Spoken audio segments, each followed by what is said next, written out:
going, and welcome to the Guitar Effect. My name's Rob. This is going to be a second video I make about this. This is the GL100. I'm going to get it in focus there.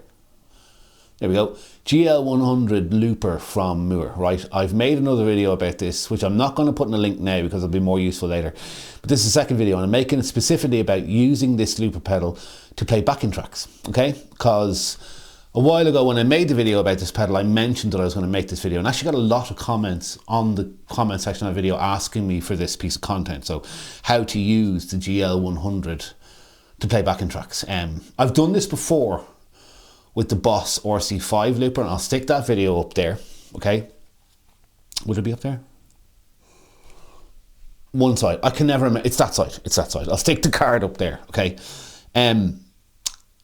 And that is one of my most viewed videos out of all my videos I've ever done. It's a really, really popular video. So that looper pedal is about 200, in excess of 200 euro. This is a lot cheaper.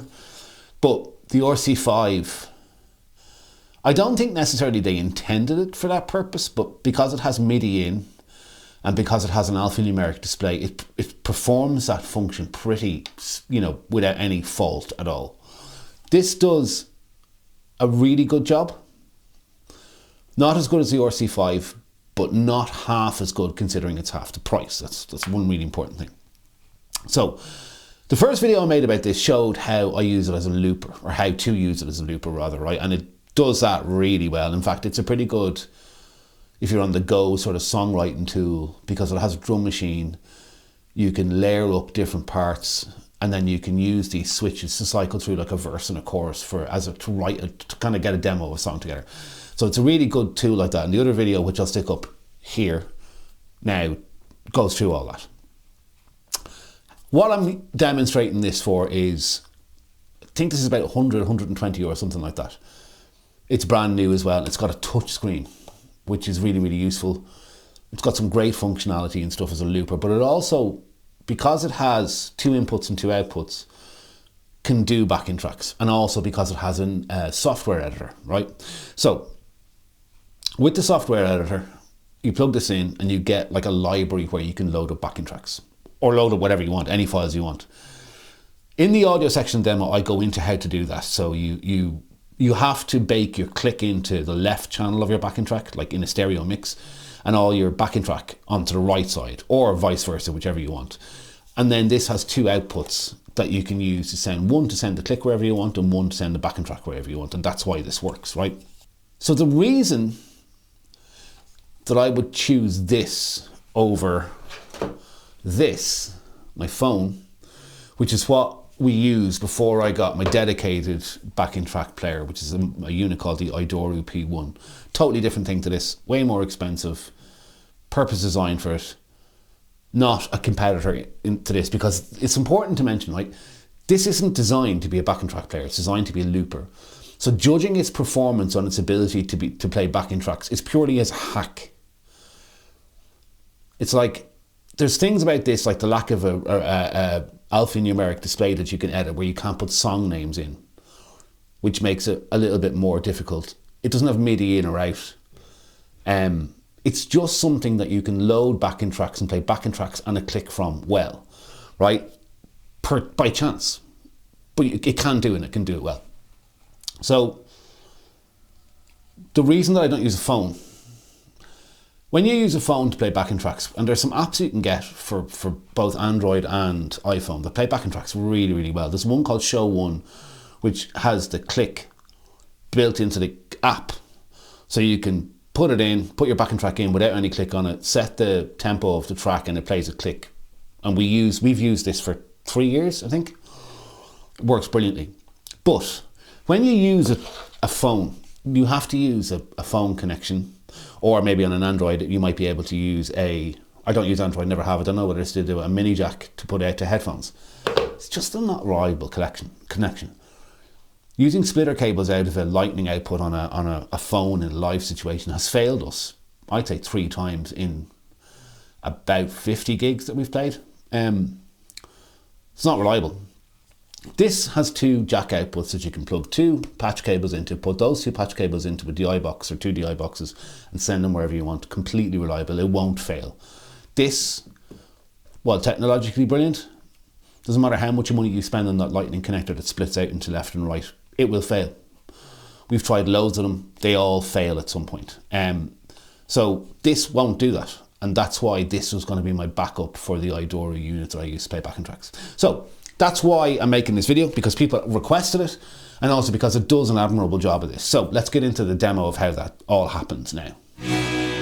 So when you first open up the Mooer Studio, this is the window you'll be greeted with. So the first thing you need to do is plug in the actual pedal, which I'm going to do now.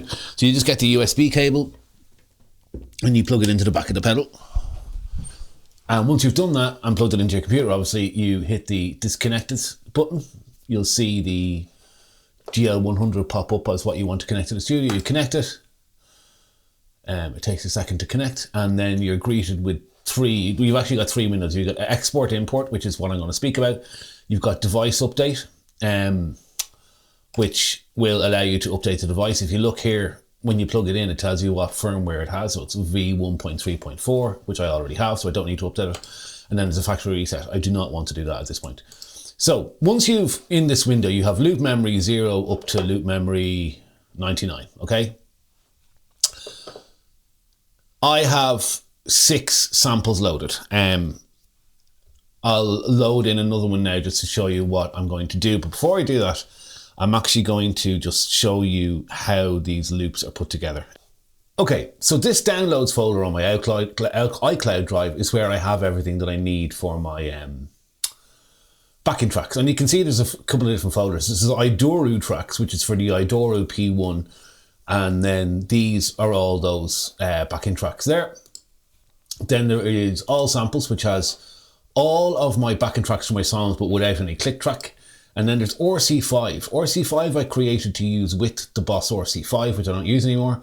And all of these have the click track embedded into them. And what that means is I basically created a session in Logic with a click track. I would set the BPM to the song, drag in the sample of the song, pan it right, pan the click track left. And what that means is on any of these with the RC5 after them, the click track's on one side and the track is on the other. And that's really important, right? So these are the tracks I'm going to be pulling in. So if I go back into the GL100 software, here you can see I have 6 tracks populated already. I'm just going to populate another one just to show you how that works. Before I say this, it takes a long time to import it in. So what I'm going to do is show you how you import something, and then I'll cut from the cam, because there's no point in sitting here for the probably 90 seconds it takes to import a track, maybe even 2 minutes. So you hit this download button and then you navigate to where your clicks are. So that's Idora tracks. They're not the right ones. It's the RC5 tracks I want. And after Heathen, the last basically 7 song in our set is Constant Circuits. So I open that and it just starts importing it in. And when it has imported in, it'll appear with no name or anything like the rest of these files. Okay, so that's how you import stuff onto the GL100, right? So now I have 7 tracks loaded into GL100. You'll notice, by the way, this one here has this yellow timer. I think you know that is because inadvertently, when I was testing this out earlier on, I tried to overdub over the backing track by accident. And I think that's why that one's different. So let me jump over to the GL100 now, and I'll show you how this actually is executed in practice. Okay, so interestingly, the wardrobe change would donate. This is actually the second time I made this video. And the reason is I actually went back and I'd actually gone into too much detail. This is a super simple thing, and I actually just wanted to simplify it. So I came back the next day and I've made the demo part of it again. So having gone through the interface and shown you how you load the tracks into it, what you effectively get now is you get the pedal with tracks loaded into it, and it's a simple interface to play and stop and skip through them, right? So you get to the gig, you put this down beside the drummer in our case, right? And you have your set list loaded into it. And I don't have the whole set list loaded in, I've got 5 songs loaded in. And it's really, really simple. So you can see in the inset here I have beside me, right, that I have 2 cables plugged in, the yellow and the red, right? The yellow is playing the click, and actually it's the other way around. The red is playing the click and the yellow is playing the tracks, okay? And that just happens to be the way I have them panned when I put them in, okay? So you can see here, I'm just going to hit both numbers for a sec. I'm on patch 0, okay? Patch 0 is the first song in our set, and quite simply, it's loaded up, it's queued up. I hit play. You can hear the click. Band's in. So we're playing along with that now, and that'll run through the duration of the whole song, okay? If I want to stop it, I just hit stop. That's simple. Get to the end of that song, it stops. I hit the 2 switches again.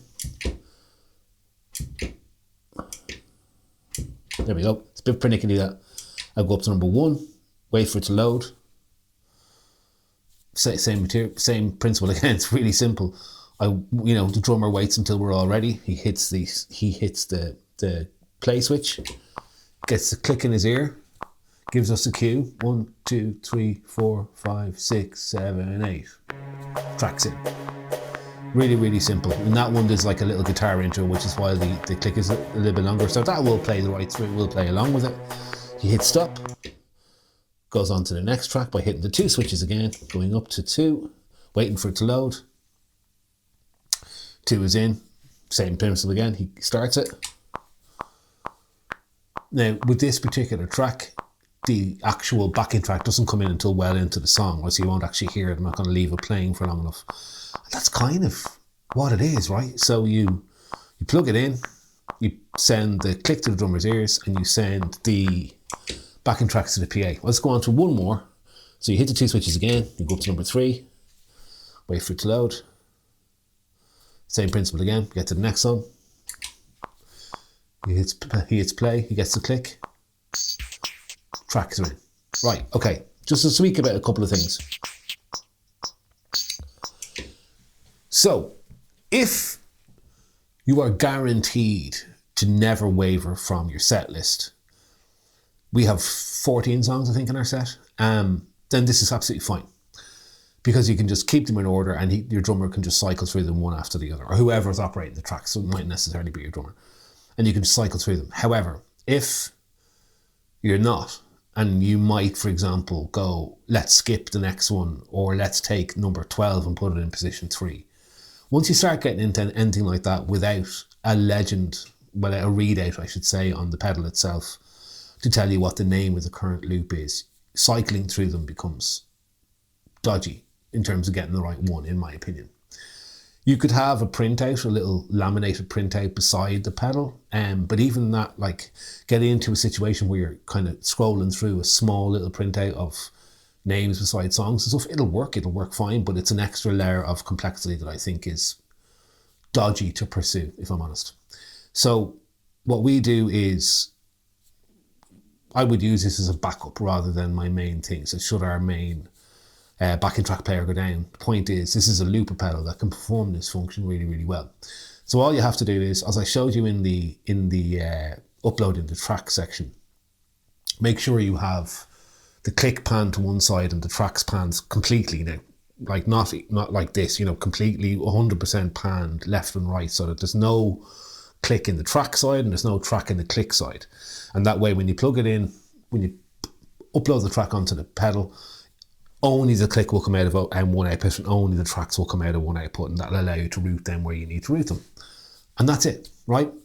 There's one other thing to mention, and that is, you could, if you wanted, in theory, only load the track in, perhaps even load it in stereo, although that wouldn't work. This can play back stereo tracks, but there's no way, if you do that, to send the click somewhere, that is isolated by itself. So that won't work. So what you have to do is pan the click left and the tracks right. But if you wanted to, you could just use a mono track and use the onboard drum machine as a metronome. However, as in, you could replace the click with the onboard drum machine. There's a number of problems with that. The GL100 doesn't have a click as an option on the drum machine. And secondly, I have found that when you load a track in with the interface, when the looper pulls it up, it puts a random close to the actual tempo, but not the actual tempo on it, which means that when you play the drums, that's the wrong tempo. If you try to correct the tempo, it corrects the tempo of the loop as well, which just doesn't work. So I would say, just don't even try that. It doesn't work. Just load your click in on one side and load your track in on the other side, and it'll work perfectly well. So there you go. I think this is a really viable option if you don't mind not having track names on the display. So there you go. For the 20th time saying it in this video, this was not designed to play backing tracks.